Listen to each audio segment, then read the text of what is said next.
Bienvenue dans cette série estivale du podcast par le Petit Bout du Mythe, consacrée aux jeux dans l'Antiquité. Quand on pense au sport dans l'Antiquité, on pense souvent aux Jeux Olympiques, qui se déroulaient tous les 4 ans. Pourtant, ces jeux n'étaient pas les seuls dans l'Antiquité. Laissez-moi vous faire découvrir d'autres jeux et surtout les mythes qui leur sont associés. Aujourd'hui, épisode 1 sur les jeux panhelléniques, des jeux partout en Grèce.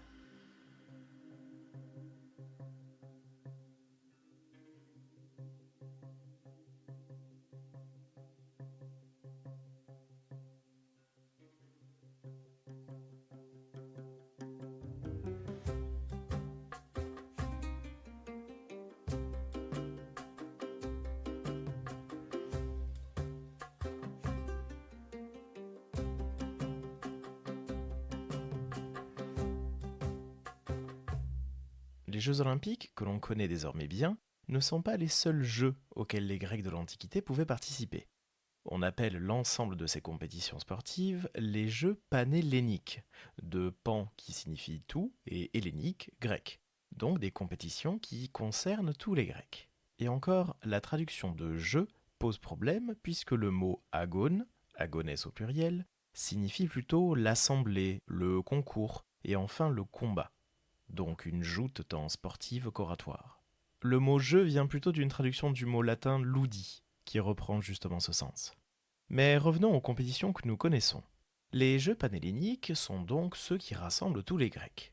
Et ces jeux comprennent 4 grandes compétitions, dont la plus connue se déroule dans le sanctuaire d'Olympie, dans le Péloponnèse, et qui a donné son nom aux Jeux olympiques, mais aussi au nom Olympiade, qui désigne une période de 4 ans qui débute sur les Jeux olympiques. Les 4 grandes compétitions sont donc les Jeux olympiques à Olympie, les Jeux pythiques à Delphes, les Jeux isthmiques à Corinthe, les Jeux néméens à Némée, puis à Argos. Je ne vous dévoile pas tout de suite les mythes qui leur sont associés, nous prendrons le temps de le faire dans les prochains épisodes. Il existait aussi d'autres compétitions de grande ampleur dans l'Antiquité. Les Jeux isolympiques, à l'époque hellénistique, donc après le règne d'Alexandre le Grand, sur l'ensemble du territoire qui était contrôlé par lui. Et parmi elles, les Asclépéias, sur l'île de Kos, une île particulière qui est liée à la fois à Homère, à Héraclès ou encore au dieu de la médecine Asclépios, qui donne son nom au concours. Les Ptolémaïas, qui se déroulent sur le territoire égyptien et qui célèbrent Ptolémée et sa dynastie. Et enfin les Actia, des jeux qui célèbrent la victoire d'Octave sur Marc-Antoine et Cléopâtre, à Actium. Cet Octave qui est bientôt appelé Auguste lorsqu'il prend définitivement la tête de Rome. Les concours panathénaïques encore, ou ce qu'on appelle aussi les Panathénées, qui se déroulaient tous les ans à Athènes, faisant alterner grandes Panathénées tous les 4 ans, avec les petites Panathénées le reste du temps. On a aussi les Jeux capitolins à Rome, pour lesquels Néron a fait déplacer les dates des Jeux olympiques pour y participer. Et cet empereur crée aussi des concours de poésie et de musique. Mais les compétitions fleurissaient dans tout le pourtour méditerranéen. On appelle aussi l'ensemble de ces compétitions des concours stéphanites, car le vainqueur de chaque épreuve obtient une couronne, qui se dit Stéphanos en grec, et dont l'arbre d'origine dépend de la compétition.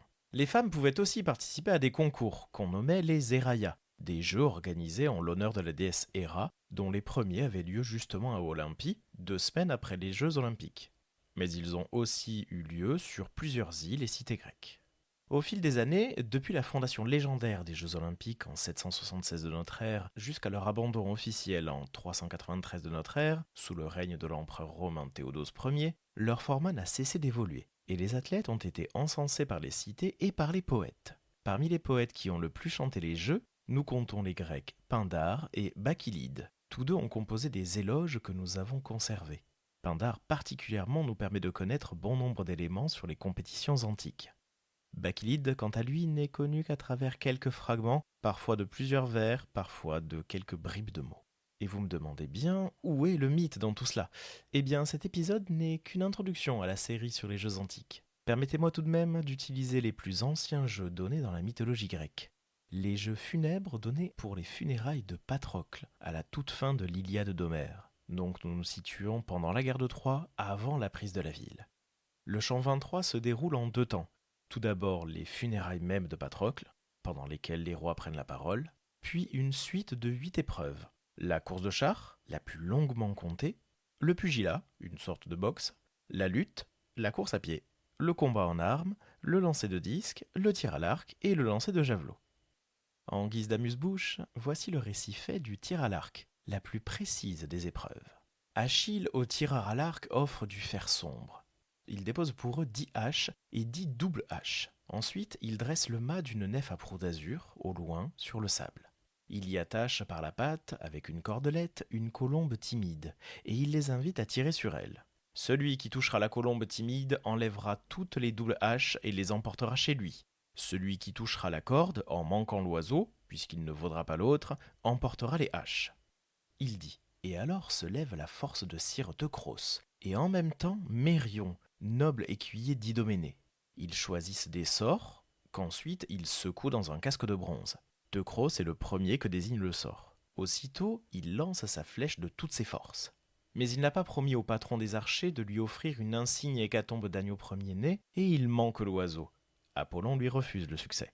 En revanche, il atteint, tout près de la patte, la corde par laquelle l'oiseau est attaché. La flèche amère vient tout droit couper la corde. La colombe file au ciel et la corde retombe à terre, dans la rumeur des Achéens. Lors, Mérion ne tarde pas. Il tire l'arc de la main de Teucros.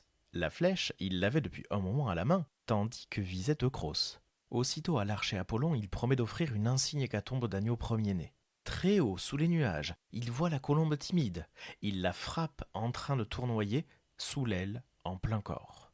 Le trait la transperce et revient se ficher au sol, au pied même de Mérion, tandis que l'oiseau va se poser sur le mât de la nef à proue d'azur. Son col pend et ses ailes touffues sont retombées sur lui. Brusquement, la vie s'envole de ses membres. Il tombe loin du mât et les gens de nouveau contemplent le spectacle avec stupeur. Mérion alors prend les 10 doubles haches ensemble, tandis que Teucros emporte les haches aux nefs creuses. Je ne peux que vous inviter à lire ou à relire l'ensemble de ce chant de l'Iliade pour retrouver l'essence même des jeux que nous allons détailler plus tard. Merci d'avoir écouté ce premier épisode de la série estivale présentant les jeux panhelléniques et les mythes qui leur sont associés. Vous retrouverez pendant les Olympiades des épisodes spéciaux pour chaque grand concours. Et nous prendrons le temps d'observer leur histoire, ou plutôt leur mythe fondateur, au cours de ces petits épisodes. À bientôt pour un nouveau coup d'œil par le petit bout du mythe.